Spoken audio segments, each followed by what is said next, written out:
என்னடா தம்பி ஆனந்த கையெழுத்து போட்டானா? போடாம நீ சொல்லி கொடுத்தது போல நான் வச்ச கண்ணியில மச்சான் கச்சிதமா விழுந்தாச்சு.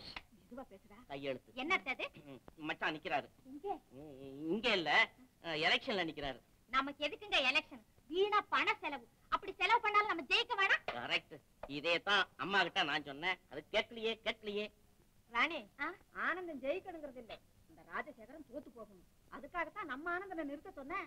அப்படின்னா கண்டிப்பா நின்னுதான் ஆகணும். உங்க அப்பா ஆஹா, அந்த சதியை என் சதி சைட் பண்ணுதா? சும்மா இருங்க. சரி, பெரிய மனுஷன் எதுத்தாதான் பேர் வாங்க முடியும். 10 நோஞ்சான் அடிக்கிறத விட ஒரு பயில்வானுக்கு வெறும் சவால் விட்டா போறோம், உடனே பத்திரிகையில் வந்துருமே. உன் புத்தி கட்ட புருஷனுக்கு நல்லா சொல்லடிமா. அம்மா புத்தி தான் கெட்டு போச்சு, அப்புறம் என்னத்த சொல்றது? இனி ஒண்ணுமே சொல்ல வேண்டியதில்லை. Everything ready. உட்கார். என்ன ரெடி? அம்மா நம்ம தேர்தல் சின்னம் என்ன தெரியுமா? என்ன? சில பேர் பிரியாணியை கொடுத்து ஓட்டு கேட்பாங்க. நம்ம அப்படி இல்ல, பிரியாணி செய்யறதுக்கு எது ஆதாரமா உள்ளதோ அதை காட்டி ஓட்டு வாங்கி. புலியை பூனையாக்க வந்த